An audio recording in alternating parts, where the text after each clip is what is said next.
verses 1 through 5. Galatians chapter 4, verses 1 through 5. If you're using the Black HB Bible in front of you, it'll be on page 974. Page 974.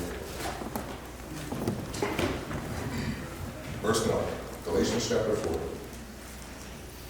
I mean that the heir, as long as he is a child, is no different from a slave, though he is the owner of everything. But he is under guardians and managers until the date set by his father. In the same way, we also, when we were children, were enslaved to the elementary principles of the world. Verse 4.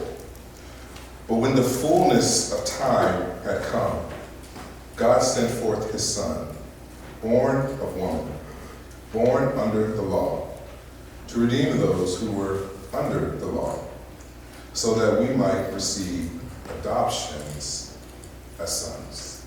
Let's pray.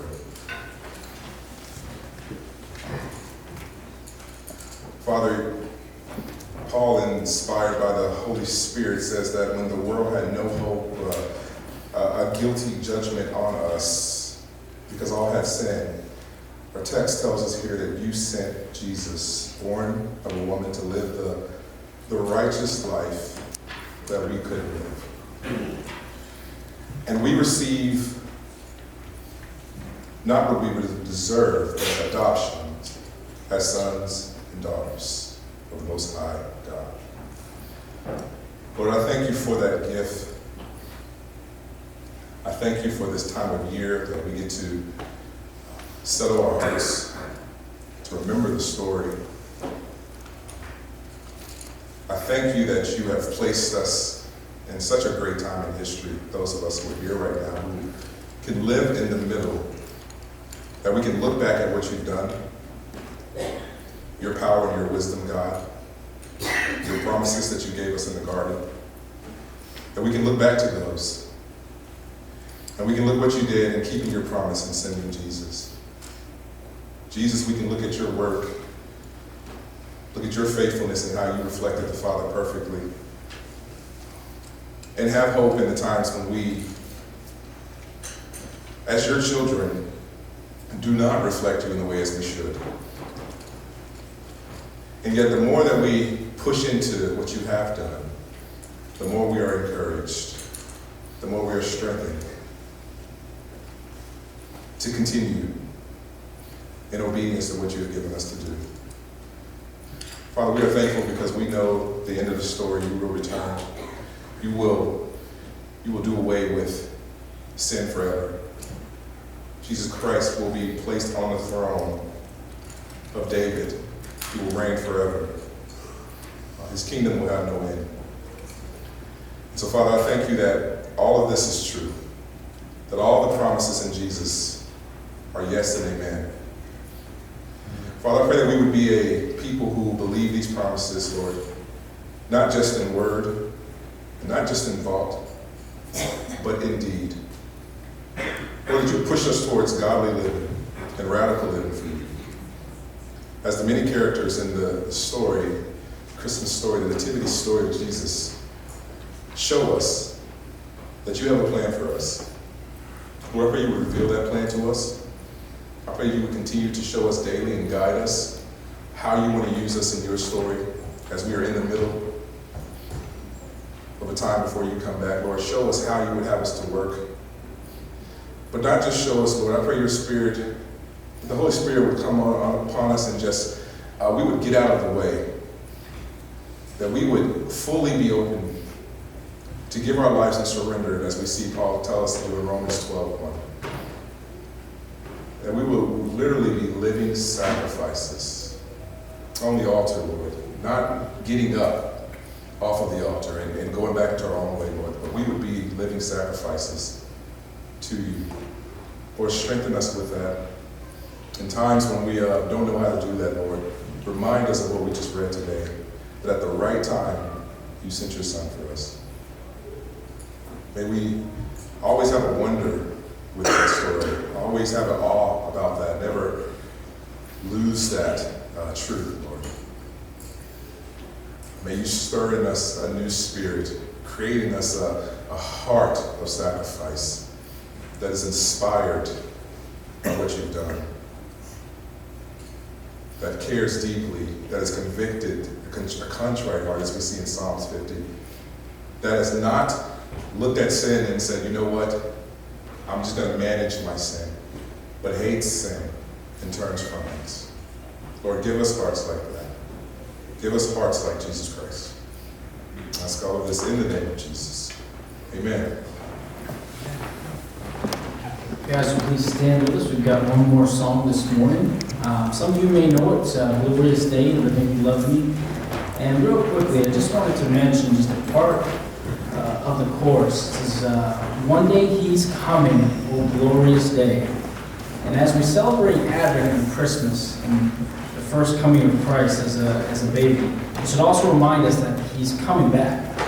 Again, and as Pastor Tim was saying, He's setting up a kingdom here on earth. So we sing Glorious Day because no matter how our lives end up here, this life isn't our best life. We've got a better life to come. One day Jesus is coming back and to destroy the works of the devil. Imagine that, a world, an earth, where Satan no longer has influence. And we will live in peace and we will live in perfection. So no matter what goes on, we can always say Glorious Day because He's coming back and it's going to be a better day. So let's sing this morning.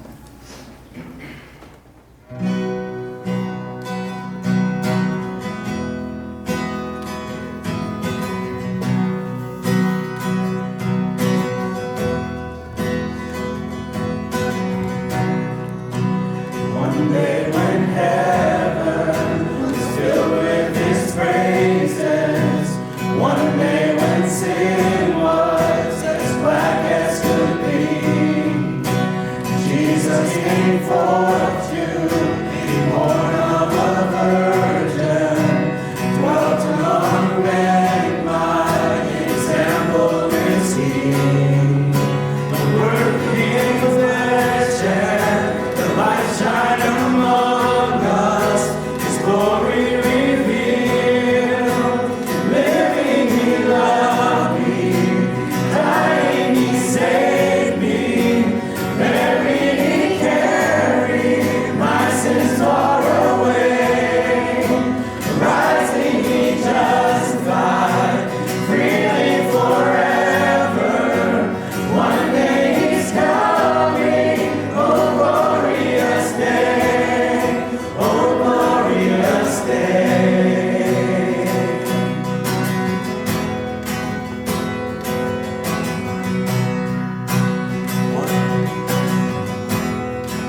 Lord, as a child, born of a virgin, Lord, to come save us for the purpose of dying on the cross and rising again, Lord, to redeem us.